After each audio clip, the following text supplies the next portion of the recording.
Hey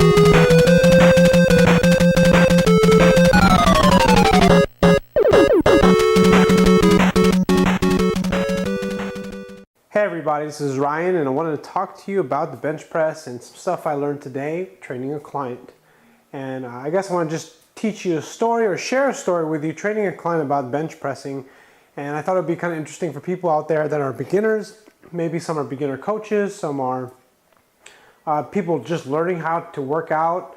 But if you're experienced, this may not be a really good video specifically for you, but maybe for someone that you teach or maybe help someone get better at the bench.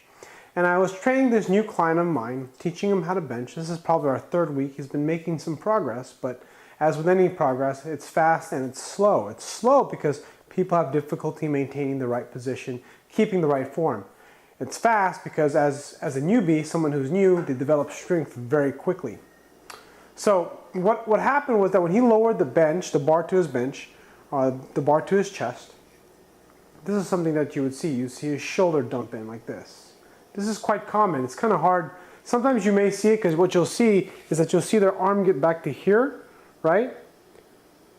But their arm will be like this. So it looks like the elbow is right below the shoulder, so it looks like it's in a good position. But if they're wearing kind of like a baggy or very loose fitting shirt, it won't look like much. But what you'll see is you'll see this shoulder internally rotate a little bit, and you'll just kind of see kind of this position here. And what you really want is you want this, of course, right? We know that when we're benching, we want to be nice and tight, fairly close to our bodies, not too close, but close enough so that we can stay winded up in the shoulder. So I had him do this a few times, and what's interesting is that the main problem that he's having is staying tight at the bottom. Now what I said to him was like, you know, hey, I have the same problem that you do, it's just at higher weights, and it's kind of interesting how that works out. And sometimes when you've built a lot of strength, you can grind out a lot of reps because you're strong. The other, kind of go off on a little tangent here, is the other thing that happens to people also is that when you're a beginner and you're lifting kind of near max weight, maybe not near max weight, but yeah, near max weight, near your capability, is that you have a very larger margin of error, meaning that, I remember we did like a set of like 4 or 5 reps with 135 pounds, right? Super beginner, right? And then the second set he did like 2. And of course, he doesn't have the muscular endurance, right? But second of all, he doesn't have the muscular control in the upper back to keep everything tight. So what do you do with a client like this, or someone that you're training or teaching? What do you teach them? How do you have them do it? Well, first what we did, let me tell you what we did in our program or workout today, was that you start off with 95 pounds and 105 pounds and 135 pounds. We tried to do a second set of 135 pounds. It didn't go so well. So what I decided was we need to do Spoto presses. And in case you're not familiar with Spoto presses is simply a way to bring the bar like similar to a pause bench, but you're pausing just barely above your chest, right? About 1 inch from your chest. You hold it there momentarily and you push up. In this case, just to make sure that he learns how to be tight, I start off with like 65 pounds on the bar, and then what I had him do was I had him hold it there for 2 seconds, right? Sometimes 1 second. And then we did a set of 5, then I increased 10 pounds on each side to 85 pounds, another set of 5, then we went up another 10 pounds, all the way up to 95 pounds, right?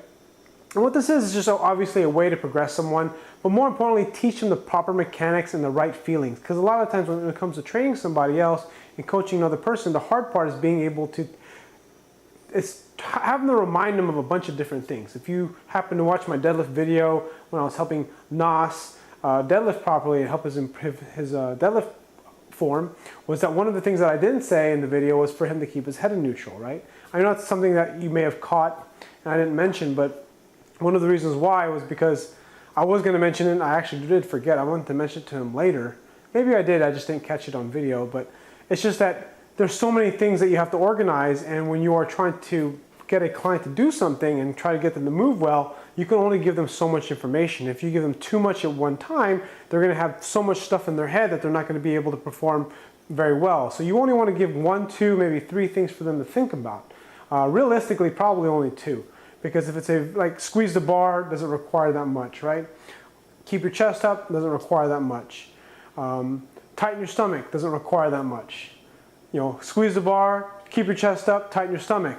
You know, and there's a lot of other things they have to consider. So kind of like you got to give cues and coaching cues properly in the right amounts that are capable of the client. Actually, with with Nas, I actually gave him quite a bit of cues, and there was actually like, I gave him like 4 or 5, but that's only because he's advanced. He's actually a coworker of mine. He's a trainer at my gym.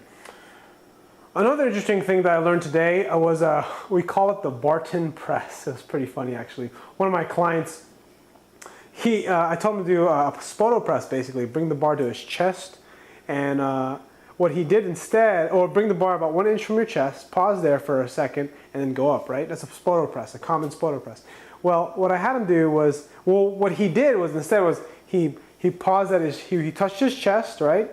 Then he went up about 1 inch, paused there, and then went up, and then went and finished the repetition. So again, repeat, he'd bring the bar all the way to his chest, and went up 1 inch from his chest, and paused there, and then went up. I thought that was sort of interesting. What I told him was that you just made up an exercise, and I think that might actually be pretty effective. So I'm going to try that out. We'll call it the Barton press. Anyways, I don't know if that made any sense to you. If you want to go ahead and, I don't know if this exercise even exists, but I thought it's kind of cool. I don't know if it's going to be really effective at all, but I just throw that training idea in there. So that's my bench press story, bench press coaching story of the day. Thanks for watching, and if you like my video, please click like, and I will see you guys in the next video.